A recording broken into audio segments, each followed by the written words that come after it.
Welcome back to my nightmare. Are you guys going to get sick of hearing that? Probably. If you have questions as to the setup or what we're doing or why we're doing it, I explained where I am and why I'm recording this way in my Hatchet Grannies video. Go watch it. It's fun. But eventually, basically what we're going to do is I'm going to read my books to you. Today we are going to read Carmilla 86 chapters 1 and 2. Just a short history of Carmilla. Carmilla is a book by Sheridan Le Fanu. I probably said that wrong, but whatever. And it predates Dracula, and it is a classic lesbian vampire story. There's a lesbian relationship in it. And one of the notable things is that, we talk about old times and people, homophobia in old times. But Carmilla, was actually not villainized for being a lesbian. She was villainized for being a vampire. So that was one of the things that stuck out to me is the lesbianism is not even addressed. It just is. The sapphicness of it. And she's just villainized she's just a monster for being a vampire. It has nothing to do with her being a little gay. So, it's classic. It's a classic story. Go read it if you like, because it's in the public domain. There have been a lot of adaptations of it. My favorite, I think, is the web series from Kinda TV. I really loved that show. And there's actually a video of the actors from that series reading the novel. So if you would like to go read the original novel and then come back, you could go listen to their video and then come back. So, it's a novella. So it's short as well. So my book is not as long as Carmilla actually is, I don't think. And it just makes me feel better that there's this work that has survived that is really short, and my work is also really short. Another notable thing about Carmilla 86 before we get started, The Lost Boys is my favorite movie. So I wanted to set it in the 1980s because I just wanted to, sometimes you have that, I want to write in that vibe. I want that vibe. I want the 80s vibe. So it is set in the 1980s, and the characters are aged up. Because I don't think it's talked about enough. Like, we focus a lot on queer youth. And they need help. Don't get me wrong. You can live with abusive parents. You can live with unsafe situations. Like, there is obviously a lot of LGBTQIA kids that do need help. But there are a lot of adults that I think also can suffer. And so with Carmilla and with my books in the Quaint City series, the gays that I write about, they are older people going through similar life changes, For instance, like, real quick, just a little bit of my backstory. I tried really hard to make straight work until I was in my mid-30s. And it has only been recently that I've started to come out and be more open about not being straight and also being trans. And for instance, being Dr. Watson was a huge gender affirming experience for me, especially in this day and age and this political climate. So, so I try to make sure I'm writing about, they seem very YA books, I think, but they are older people in my novels. And another quick warning, my novels can get a little spicy. If I start to think anything gets a little too spicy to read on camera, I will be stopping. So if you would like the full spice scenes, please make sure to go to my Amazon store. I'll link it, and buy the actual book. There are ebooks and there's the hard copies. So far, just 2 hard copies. The Carmilla 86 Deluxe Edition will get you Hatchet Grannies and Carmilla. And then I've got 1 volume that has the first 3 books in the Quaint City series. They're real short. So the first these are small town human romance. We'll get to those eventually. Don't worry about it. I got you. Today we're going to do Carmilla, though. And 1 more minute, one more minute. I'm just going to read a couple of the dedications and the back and front matter, which include content warnings, because I do think content warnings are important. Are we ready? You got your tea? I got the leftover coffee I was drinking in the earlier video. I should go make more. I should go drink water is what I should do. Carmilla 86 by Avery Morstan. Carmilla 86 is dedicated to my dear friend Laura, who has always encouraged my more murderous ambitions. Also, since I'm the writer, I can just change words if I want to. It's fun. Content warning. Carmilla 86 is a retelling of a classic lesbian vampire novel. This retelling is set in a small town in the 1980s. The characters have passing mentions of the following: the AIDS crisis, period typical homophobia, homophobic language, racism, blood play, and critical observations of vampire stories. Please be safe and make sure you are comfortable reading a novel like this before we continue. I also curse a lot, so there's going to be some language. Acknowledgement. This author would like to acknowledge the beta reading and light editing skills of Megan Gann, she, her. They would be lost without her. In addition to this, the author would also like to give thanks and acknowledgement to Dr. Jen Robinson and Allegra D'Ambruso for always listening and giving advice when asked. Chapter 1 and 2, right? We said chapter 1 and 2. Carmilla 86. Chapter 1. That's what the chapters look like. They're cute. Laura, March 8th, 1986. The first time I met her, I was so hammered that, for a long time, I couldn't be entirely sure it wasn't a dream. The feel of her strong fingers digging into my arms, her warm breath on my skin, haunted me through so many nights that I lost count. As an adult, I recognize that writing such a phrase is a horrible cliche, but I can't think of any other way to describe it. Describe her. If I didn't have one terrible piece of evidence that proved parts of her of that night were real, I wouldn't believe that it had happened at all. Especially now. Now that I'm back with my dad, in the house where I grew up, writing in a pink, sparkly diary that he gave me on my 12th Christmas.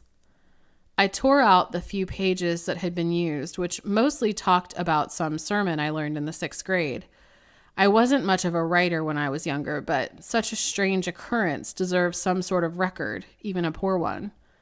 I figured this would be a safe place to write everything down, and even though I know Dad could easily get through this dime store heart-shaped locket, it gives me comfort knowing that there's something between him and these private thoughts of mine. It's like, if I write it down, maybe it'll prove this is real and I'm not going crazy. Maybe if I write it down, I'll never forget it. The first time I met her was at a frat party that Bertha had dragged me to. It's hard to believe now how long ago that really was. It has to be 8, if not 9 years. It was the fall, and Bertha had loaned me these sexy black heels that I'd have never worn otherwise. They didn't match the dress I was going to wear, but the leather was soft and worn. My style was much sweeter than hers, but Bertha had insisted. When one of the heels got stuck in the autumn leaves, she'd bent down and patiently picked them off for me. I couldn't tell if I was imagining it or not, but I swear her fingers grazed my ankles, and it caused me to shiver more than the cool, damp evening air. There were things I was starting to admit to myself, things that are hard to talk about even now, that stirred inside of me when I looked at Bertha. I numbed the pain from the pinched toes and shoes that were technically a half size too small for me, with so much beer and strangers laughing, the liquor flowing free, and everyone was either getting high or getting wasted. I didn't want to be left out.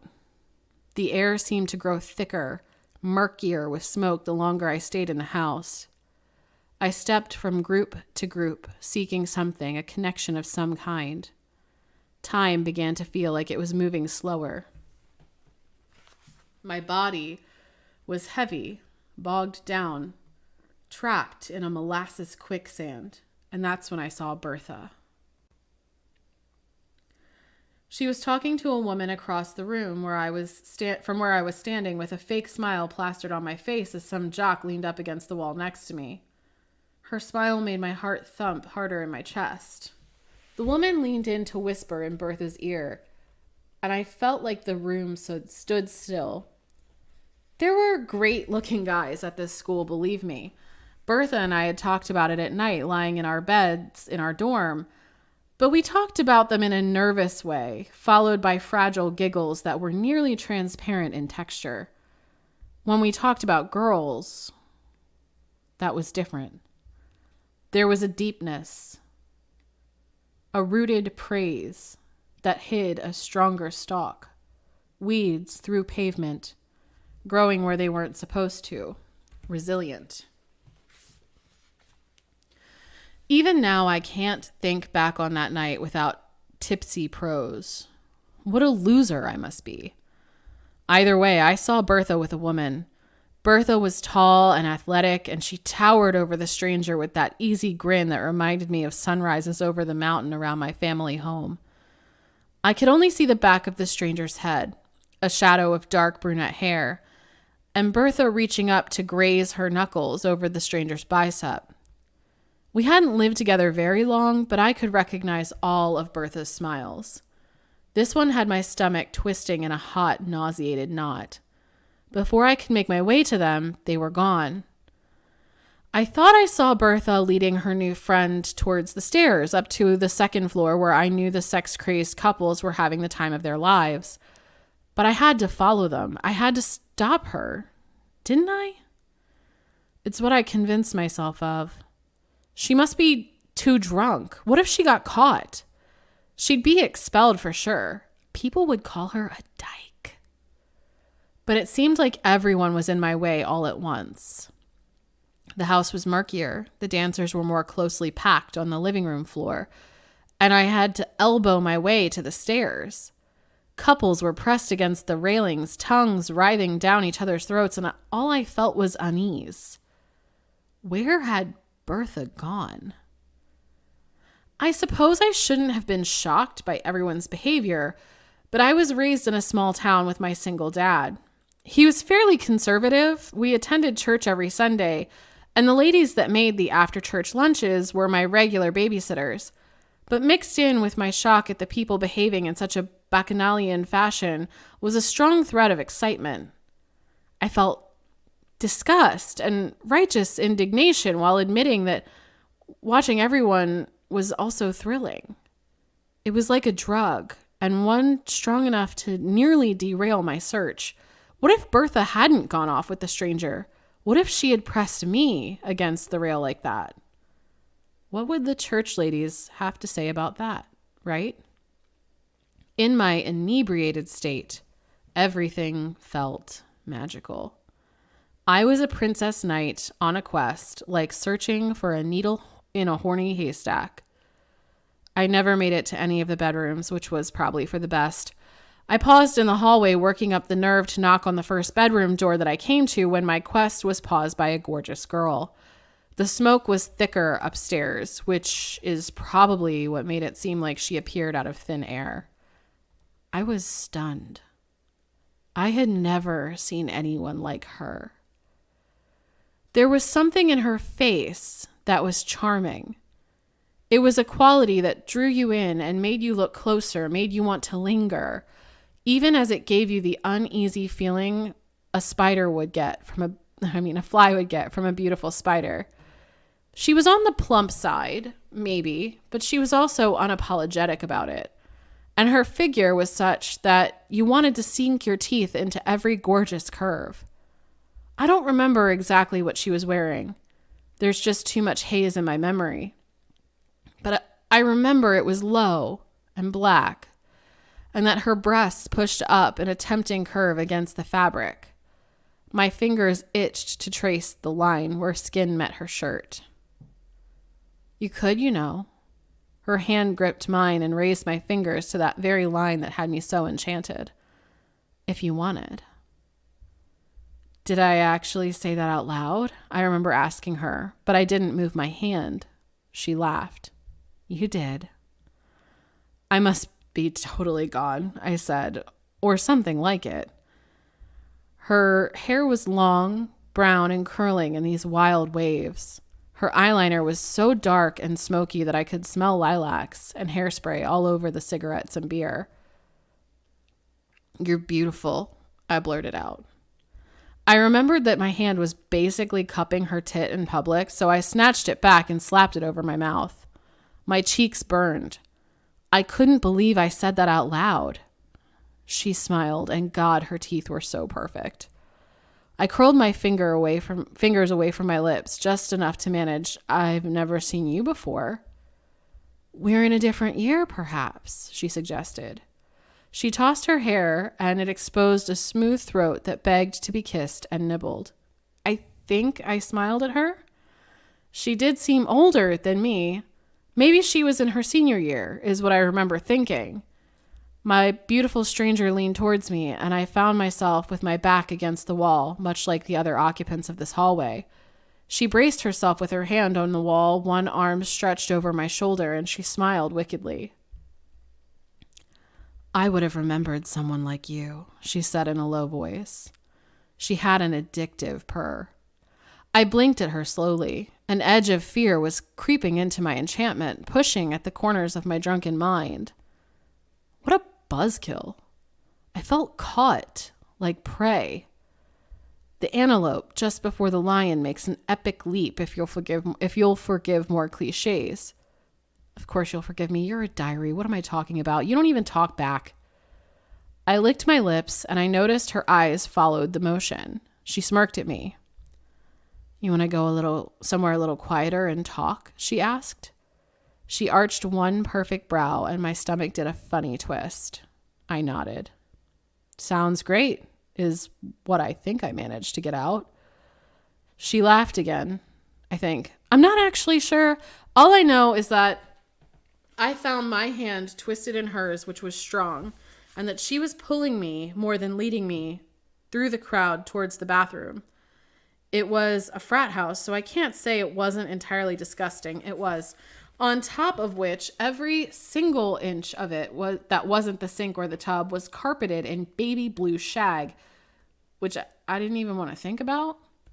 When the door was closed, she pressed me against it, slotting her thigh between mine.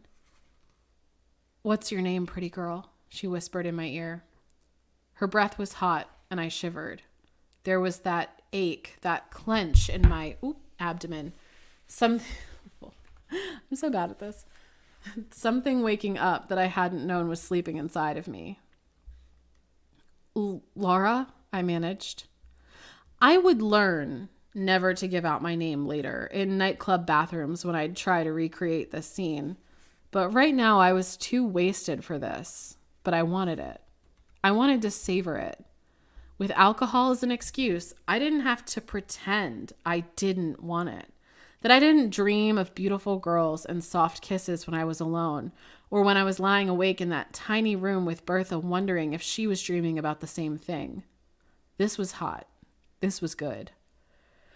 That was probably a weird thing to write in my diary, but it feels nice to be honest.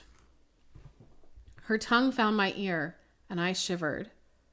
My hands were cupping those ample breasts, and I couldn't stop my hips from rocking against her offered leg. The friction was just as beautiful as she was. Oh, I could just eat. Her teeth nipped my earlobe. "You up." "Please do," I begged. I surprised myself. These urges that I had, they were never something I admitted to or gave into, and yet with this stranger, I surrendered happily. Her laugh was warm and bubbling, and I felt surrounded by her. Her strong hands encircled my wrists and pinned me back. "Be careful what you wish for," she said. She kissed me, then, again, hot and punishing. And that's when the screams started. I didn't see where she went. All I knew was that the door was opening and I was stumbling as if I'd been pushed. I braced myself on the bathtub to keep from falling over. Ignoring whatever sticky mess my right hand had landed in, I went into the hallway. People were stampeding towards the staircase, screams only becoming louder, more hysterical.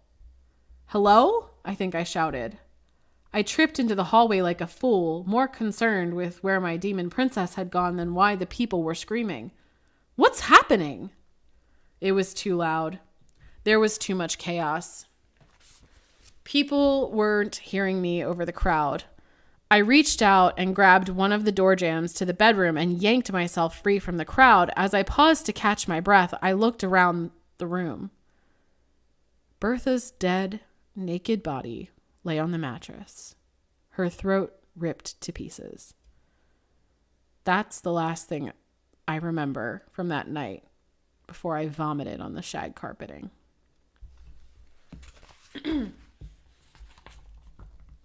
Chapter 2.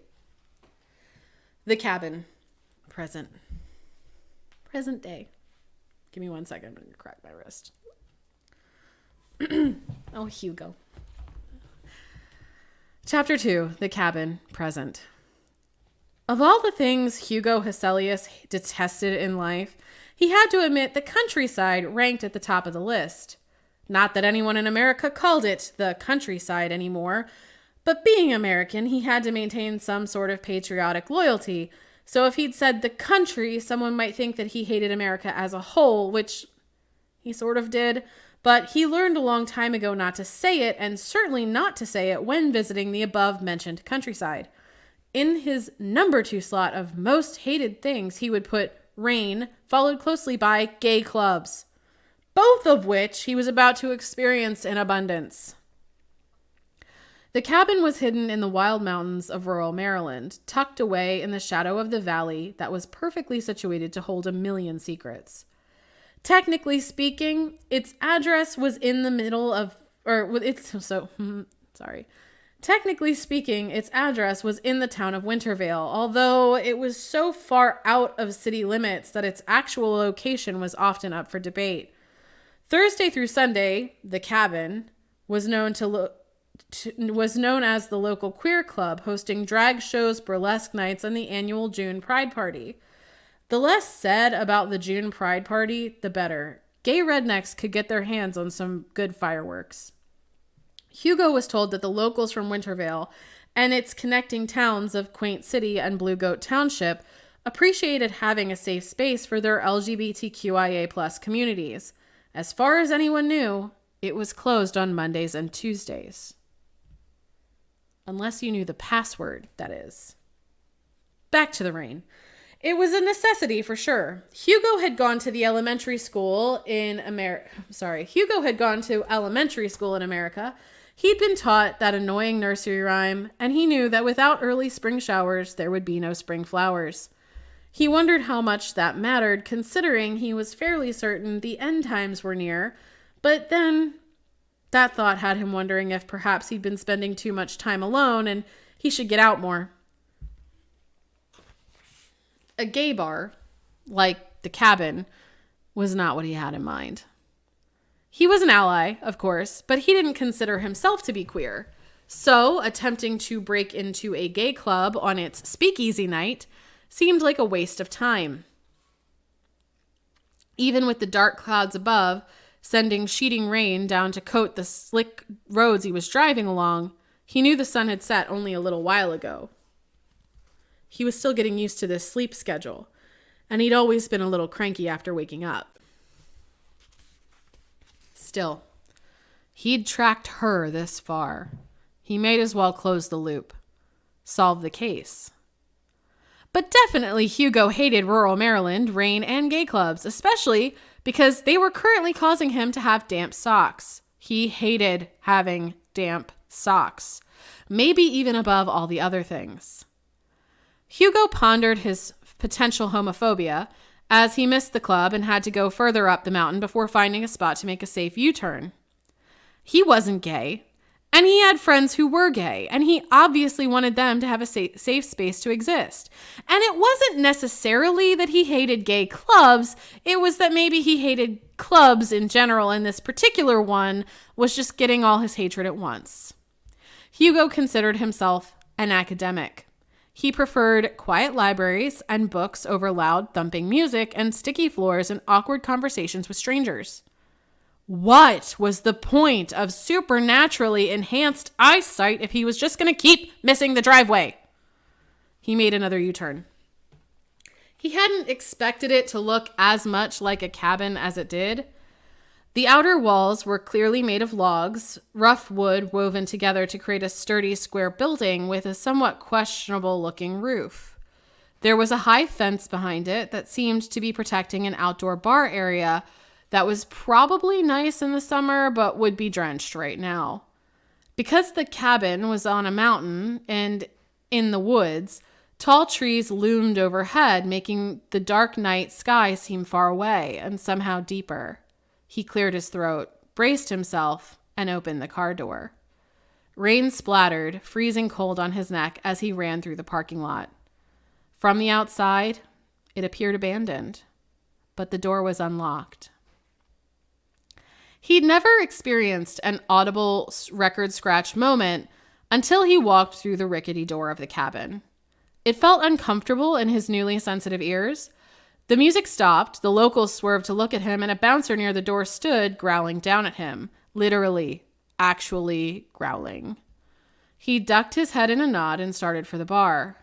Okay, so he wasn't a Tuesday night regular. He could still get a drink and ask a few questions, right? The woman behind the bar was trying her hardest not to frown at him and was failing miserably. Her hair was dyed an unnatural pinkish purple color, and there were dark, tired rings around her blue eyes. She was pretending to polish an already clean glass as she watched him approach. Can I help you? I'm looking for someone. I thought you might be able to help me, Hugo told her. She shrugged. Most people buy drinks before asking me for favors. You a cop? She asked. She put the glass she'd been wiping down in front of him. Hugo made a show of licking his lips, letting his tongue linger on one sharp, pointed tooth. Not even a little bit. I was told that the bunnies around here glow green, Hugo offered in the hopes that he had the right answer. She smirked. Nah, we changed the password last week to Kyle is a dick, she replied. Then she looked to the empty space just over her shoulder and said, What, aren't you? I'm sorry? Hugo asked. The woman's bright blue eyes turned back at him. She winked. I'm Frankie, and that's Kyle. She gestured once more to the empty space over her shoulder. And I think I asked you if you wanted a drink. Despite the tired droop to the edge of her eyes, Hugo felt intimidated by her. The air around her was charged with some kind of electrical spark waiting to pop. He swallowed. I'm on a special diet. I doubt you have anything I can consume. That smirk, that playful tilt to the corners of her lips that just said, Try me, sonny boy, returned. Well, I'm just adjusting this.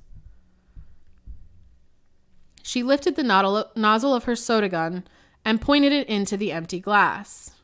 Water. Hugo could smell it as it splashed against the heavy sides of the tumbler. When the cup was filled, she put the gun back down and caught his eye to make sure he was watching. Frankie oozed confidence and something else as she passed her hand over the glass. The contents bubbled and thickened and finally turned a familiar dark red with a faintly metallic scent wafting up from the bar. Hugo's jaw dropped. Betrayed by his own instincts, he licked his lips.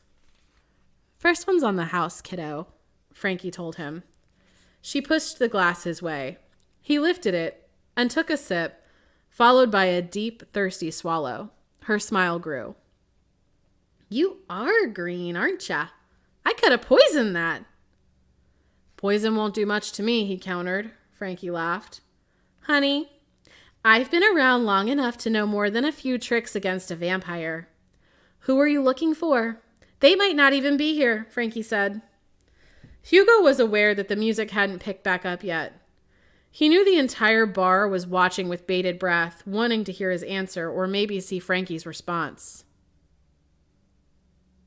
I'm looking for a woman, Hugo managed. Mercala, I believed her name is. You believe? Frankie asked. Her expression, while not friendly, was newly guarded.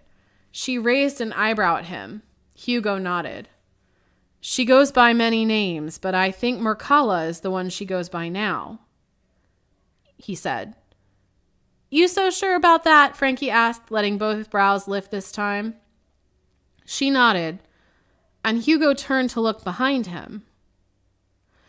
The woman standing there was stunning. She was chubby, but it was distributed in a way that suggested several hundred years of structure under her clothes, and her nearly black curls fell long and wild down her back. Her lips were painted in a bright matte red, and her eyes watched him with a wry expression. I prefer Carmilla these days. Millie, to my friends, the woman told him. She gestured toward a booth in the corner and smiled. Join me? Hugo said yes, and it was like something in the room relaxed. The music started back up. Frankie moved away to get someone else a drink, and there were less eyes on the two of them. Hugo followed Carmilla with a glass in his hand and settled into the booth. She moved with the confidence of a cat on the prowl, as if she had the knowledge that she was going to get her prey one way or the other. She was still smiling, though, and it made him nervous. Maybe that's why she did it. Why are you looking for me? Tips on how to be a vampire. You're a baby, aren't you? She said. She didn't have a drink of her own, so she leaned forward to prop her chin on her hand, her elbow against the sticky wooden table. Hugo gulped. In my previous life, I was a private investigator, sort of. He swallowed again, and then he took a nervous drink from his cup, attempting to dislodge the lump that had formed in his throat. I was on a case, and I think you might know the solution to it. Unresolved business, if you must know. I don't think I can move on from my old life without knowing what happened to Laura English. There it was. The barest tightness that formed around Carmilla's eyes.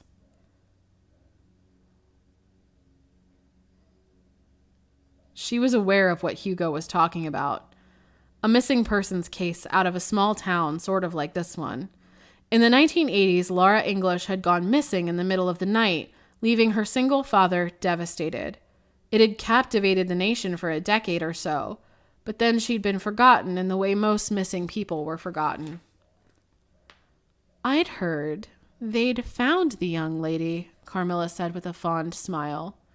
Her finger was drawing little circles on the table. Or am I wrong? In the late 90s, the body of a young woman matching the description was found and the case was closed, Hugo allowed. You know what really happened to her, though. Please, if you could just give me this closure, I could let it go and move forward. I doubt you're the kind of man to let things go. Carmilla studied his face for a few long moments before nodding. But I like to talk about Laura. She was a bright spot of sunshine in an endless night. I could do this for you. But what will you offer me?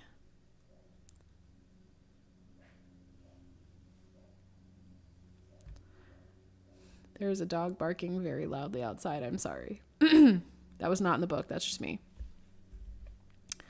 Hugo pulled a small book from the inside of his jacket. It was pink, and it sparkled, and it had a broken lock dangling off the cover. Carmilla smirked. It's so rude reading a stranger's diary, she scolded teasingly. Hugo felt warm all over. But it led me to you, he replied. It could lead others, unless you'd like me to give it back to you. A good blackmail. You'll last a long while, I think, Carmilla said. She sat back and appraised him. All right. I'll tell you what. Sorry, hold on. That was wrong. The dog distracted me. All right. I'll tell you what I can, provided you give me her diary back when we're finished. Deal, Hugo said. Brief pause. Wouldn't it be like real creepy if like I was reading this to you and as I was reading it, like someone was standing behind me or something? That'd be weird. If that happens, comment because I don't watch these. All right. Hugo has just said deal. And then we go to Laura, March 8th, 1986. Being back in my room at my dad's house makes Bertha's murder and the subsequent years living alone seem distant and dreamlike. It feels like if I reached for the memories, they would fade even more. I'm disconnected from it. This house makes me feel disconnected from so many parts of me. Did I really move to the city? Did I really stumble across my friend's corpse? Did I really spend the last too many years questioning what I need or want out of life, only to throw it all away when my dad called me to come home and care for him? Everything that's happened there feels vague and abstract. I know that I finished school by pushing the horror I felt at Bertha's death away. I put it in a little box in my mind where I didn't have to think about it too hard. After school, I know I stayed in the city in a tiny apartment. I know what I did there and who I did it with, all while watching with a sickness in my stomach as the news suggested more and more danger. Maybe I was a little relieved when Dad called me home. Maybe it felt like a second chance at being normal, at not being whatever I was becoming. A second chance at safety. I'd forgotten how critical my dad could be. Staying away from your family for a few years can make them seem blurry around the edges, an idealized version of what they were instead of the reality. He hates my hair. It's too short, he said. All my life, I kept my hair long. He loved it, and I loved it too. I was a little vain about it. My hair was golden with a slight wave, and the ladies at church loved to coo over it and braid it when they babysat me. You can't stay little forever, I guess. One night, when I was at a club near my apartment, I saw this woman. She was so confident and stylish with strong cheekbones and powerful-looking shoulders, short hair. I wanted to believe that I could be that kind of person, the kind of person that would probably have done more than screamed when she had saw what I had seen. She probably would have solved the case like an amateur detective instead of letting Bertha's trail run cold. The next day, I went to a salon and watched with glee as the weight of my hair fell to the floor. I think the stylist cried after I left. You sure? What about a trim? Maybe just a little off the ends, sweetie, she'd asked. The summer heat had caused me to sweat, and the under part of my hair stuck to my neck and my face. I kept thinking about the woman in the club with her hair cropped short and her shoulder pads, how she'd been leaning in to whisper into another girl's ear, and how that had made me warmer than the oppressive outdoors heat ever could. I said short, I told her, putting an alien sort of firmness in my voice. When she was finished, I felt free. I couldn't have said that here in Dad's house. At Dad's house, I had to be a good daughter. Epitome of feminine Laura. Dad's good girl who took care of things now that Mom was gone. Sunday school teacher Laura, who was quiet about how she questioned a God who would let all those people die for loving each other. When my dad saw my hair, it was the first time he ever told me I looked ugly. He said I looked like a dyke, which I guess I did. He'd never been vulgar around me before. He patted my shorn hair and said, "It'll grow back, I guess." As awkward as it's been being back with Dad, there are parts that are okay. I've reconnected with Alex and Donnie, who I haven't seen since graduation day, and that's actually why I even started writing this thing in the first place. I'd been out to Alex's bakery having a coffee with Donnie while she caught me up on how being a doctor in this tiny little town was going for her. Not very well, by the way. People in this town, well, people everywhere can be disgusting. But it was nice to see the two of them. LaFontaine's bakery added on a little ice cream parlor for the non-existent summer tourists, and Alex had started performing drag. He does it kind of in secret, but also kind of not, because he's so flamboyant he never actually needed to tell us he was gay. Anyway, I was driving home, sort of zoned out while the radio played, and I was thinking about how there are times when I could really love this place, comparing how easy it was to hide in a city to feel more like myself versus this place where I had to wear a mask even around my friends. I'm pretty sure neither of them are certain about my preferences, but they suspect. And even now, I don't think I can name it. But being back in this place in the middle of nowhere had this dreamlike quality that captivated me. There was an edge of nightmare to it.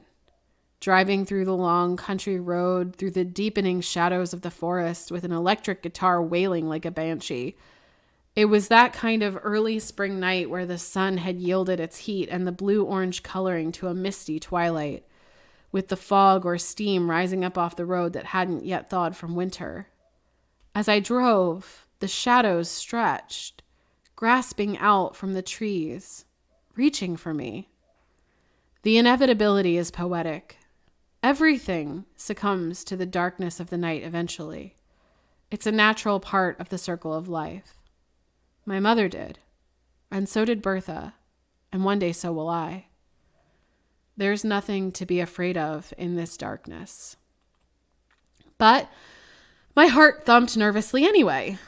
Maybe I've been listening to too many sermons from old men, preachers, to believe that there's nothing waiting to tempt me in the nighttime. Maybe, just maybe, I'd given in more easily than I'd like to admit. There's nothing for miles between my daddy's farm and the small town that Alex's bakery was in, except for our neighbors, but that's not relevant. There's just fields and woods and then more fields. There's not even streetlights after a while. The misty evening made the incoming darkness almost impenetrable, and I slowed my truck to compensate.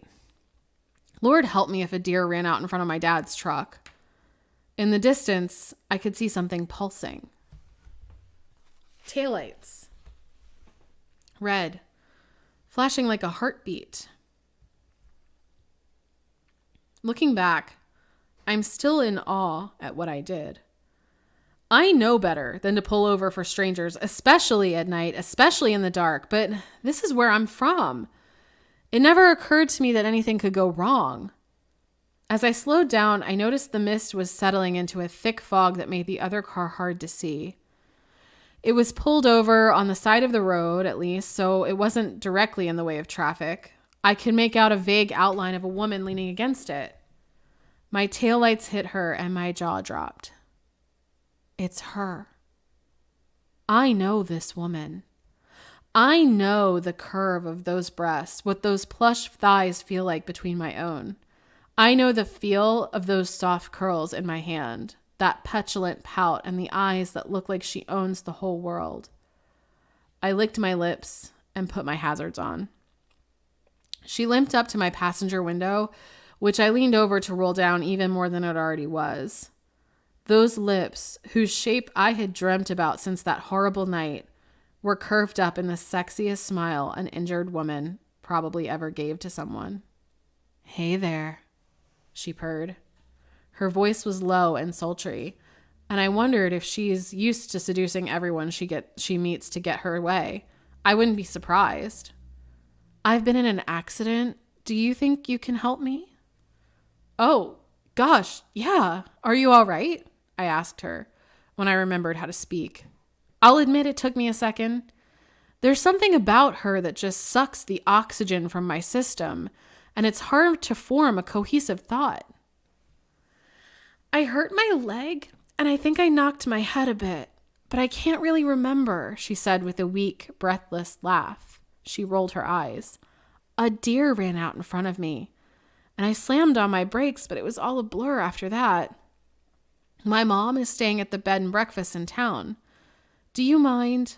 I have a little cash. I could help you cover the gas." It's the exact opposite of where I'm heading, but I popped the lock anyway so she could climb in. I asked her about her belongings and if she locked her car up, but she shrugged and she said there was nothing she couldn't come back for later. She didn't seem to remember me. As I maneuvered the truck into a U-turn that nearly sent us into the woods, I tried to see her car, but it was too dark, and the fog made it impossible. The road back to town seemed endless as we drove. "I'm Laura," I said to her, and I wondered if my name would spark some sort of memory for her. "Carmilla," she replied in that smooth, husky voice.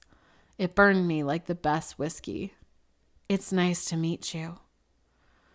I said something about how she looked familiar to me, and I mentioned what college I went to. Again, I was trying to prompt her memory. Maybe I just wasn't that memorable. I'm not sure. It was clear she hadn't been pining for me the way I had been dreaming of her. You do look sort of familiar, she said. I'm not from around here, though. My mother and I came to care for a sick relative, but she passed away. So we've been doing a road trip to get back home, family bonding. Carmilla gave a snorting laugh, and I could almost feel the eye roll in her words. My mother always says that life is too short to waste it in one place. I know that's a phrase that is going to stick in my brain for a long time. Because as much as I could admit this rural paradise had its charm and beauty, I was starting to feel trapped in it. Like if I stayed much longer, I would never leave this one place. I decided to take a different route. I could have sworn that I saw you before. There was this mixer and a girl that looked, I think I would have remembered meeting someone like you, Laura, Carmilla interrupted.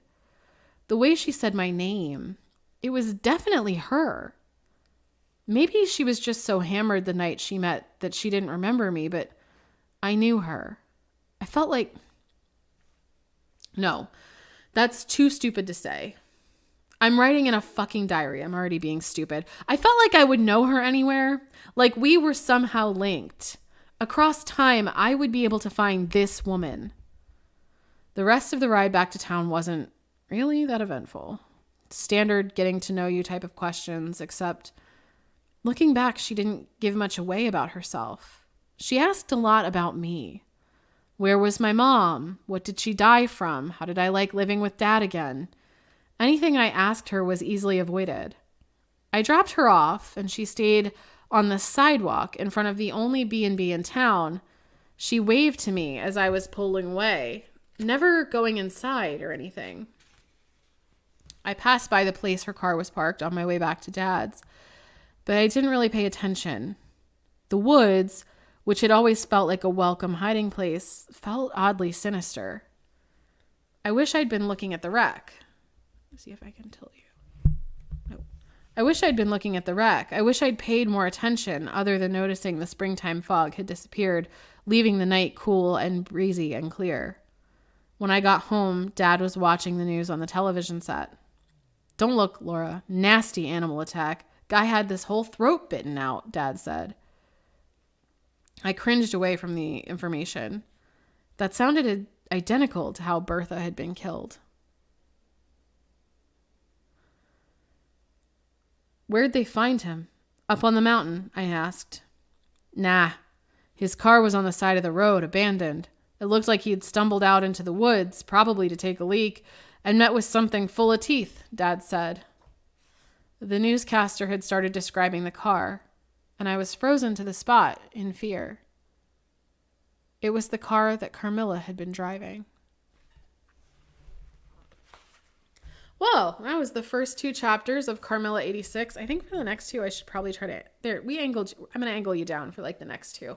Anyway, if you like this video and you don't want to wait for me to read the next two chapters, please consider going and purchasing the book. You can always like and subscribe to my channel or watch another video. Like I said, the whole Hatchet Granny story has already been posted and Frankie is in it.